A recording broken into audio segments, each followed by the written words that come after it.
Yeah, good morning, everyone. This is Sunil Jain. Uh, we had seen yesterday US market reacting differently. Dow was down, whereas S&P 500 and Nasdaq were up. Uh, it's more of a reaction or continuation of the previous day trend, which has continued in this month.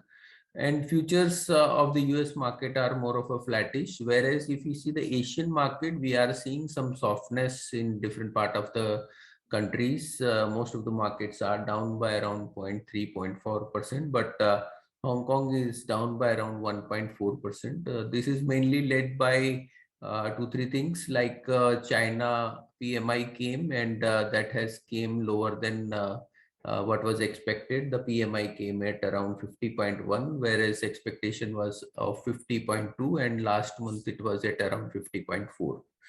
Apart from that, Chinese government has come up with a new rule for video game for kids. The kids can play video game up to 3 hours in a week, which has brought down quite a few companies in Hong Kong market. So that's why the Hong Kong market is down more than the other market.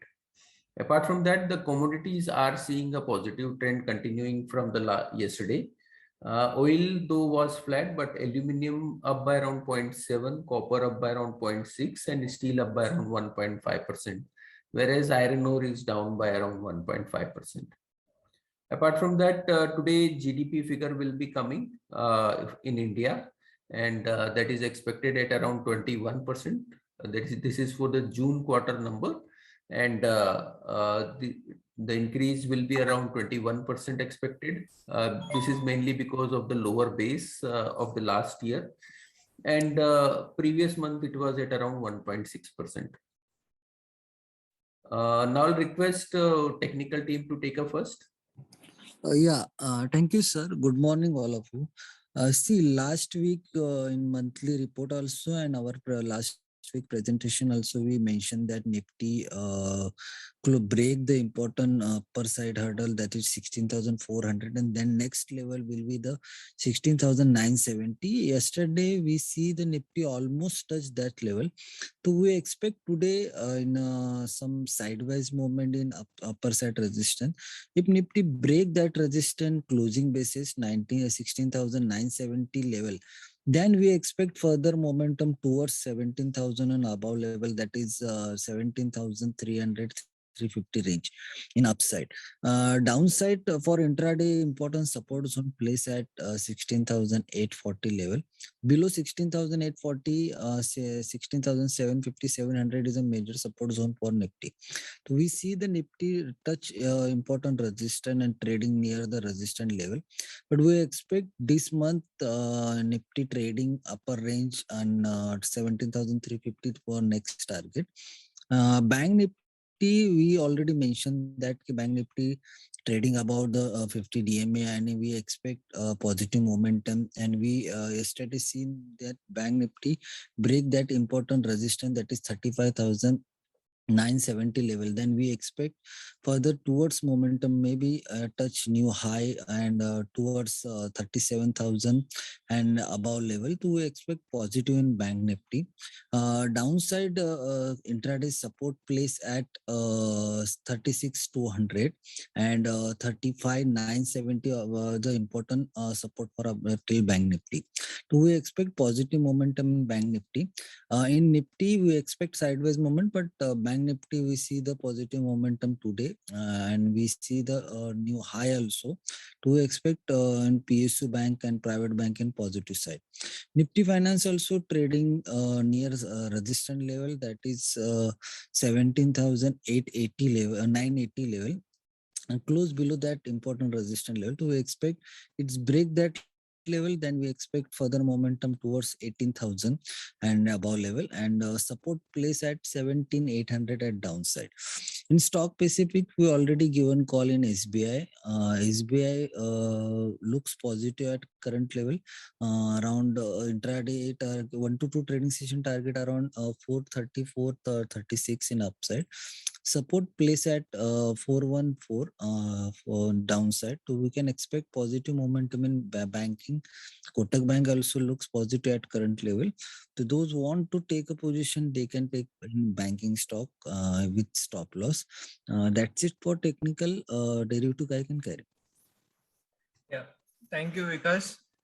See, on the derivative front, most of the data has not really changed much, which does indicate bullishness, as I said yesterday. Also in the monthly note that we mentioned that the bullishness for this month should stay.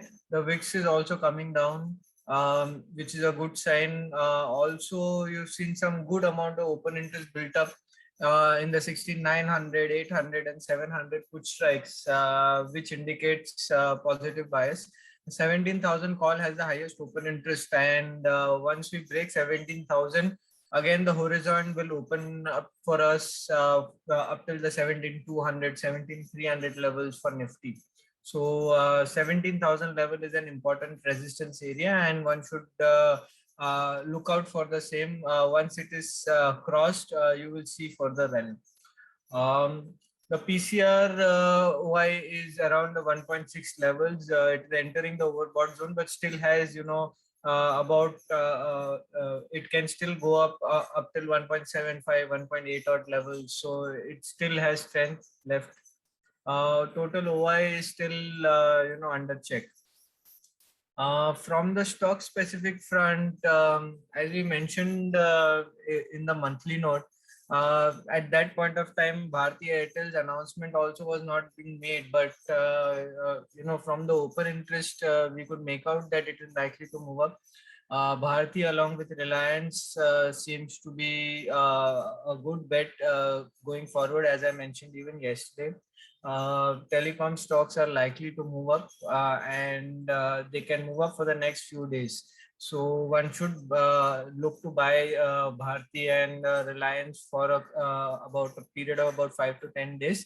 They are likely to move up at least 5 to 10% from here. The other stocks like the banking sector, which has broken out yesterday, they are likely to witness some good buying.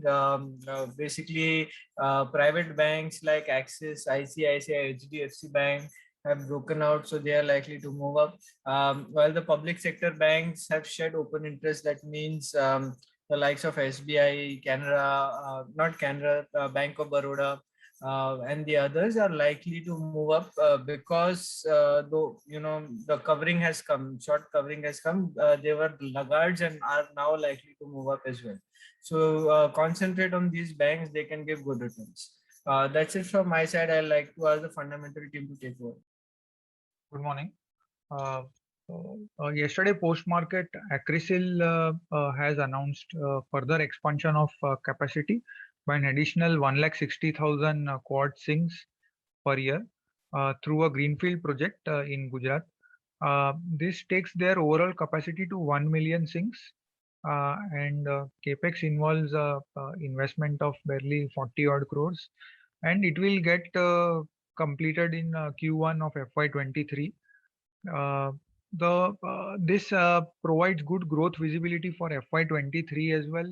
FY22 already they had done 2 earlier rounds of capex. So next couple of years there should be good growth. Now, if we look holistically in last 1 year, they have announced 3 rounds of expansion, taking their capacity from 5 lakhs sinks to 10 lakhs in quad sinks. And also on other hand, stock has not done much in last 2 months. So it is possible that in short term as well as long term, stock can do well. Auto estimates for August month will be coming day after, tomorrow. So we will discuss them today itself. Supply chain shortages of microchips should lead to weak production, especially in case of Maruti, where there will be maximum month-on-month decline. However, on other hand, channel checks suggest that demand for cars is good on the ground. Maruti is expected to grow by 6% year-on-year, but decline by 18% month-on-month. In commercial vehicles, both Tata Motors and Ashok Leyland are expected to grow at a handsome 40% year on year. In two-wheelers, Bajaj and TVS are likely to outperform by growing at 3% year on year, against a decline of 5 odd percent for Hero and Royal Enfield. Bajaj and TVS will do better than other two because of higher share of export sales. In tractors, both M&M and Escorts are expected to post flattish numbers after good growth seen in last many months. And also one has to keep in mind that rainfall deficit till August end is at 10%, which is the highest level since the year 2015. So going forward, that can also impact the rural demand for tractors. That's it from my side. Thank you. Yeah, apart from that, one or two more things like Bharti yesterday had a con call for the right issue, and management has indicated that the money which they are raising through right issue of around 21,000 crore is growth capital and not to use it for any other purpose. They want to build up a war chest for a higher growth, which may be coming in the coming period, and that I think is positive for the company. Apart from that, about the comment on ARPU, management expect that the ARPU is lagging behind and should increase very fast and reach to 200 level in the current year itself. So that has created a positive sentiment for Bharti yesterday also, and the stock moved up and may support in the coming period as well. Apart from that,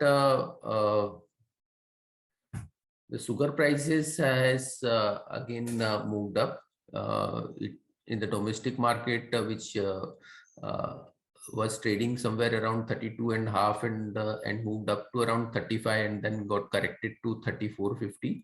Yesterday again it moved up to 35.80. So that can have a support to the sugar stock in near term. Apart from that, the international sugar prices are also at higher level and are near to 52-week high of around over 20 cents. So both the things are moving in tandem and can support the sugar stock in today's trade. Yeah, that's all from us. Thank you very much and have a good day. Subscribe to our YouTube channel for in-depth interviews of India Inc. and press the bell icon so that you do not miss our updates.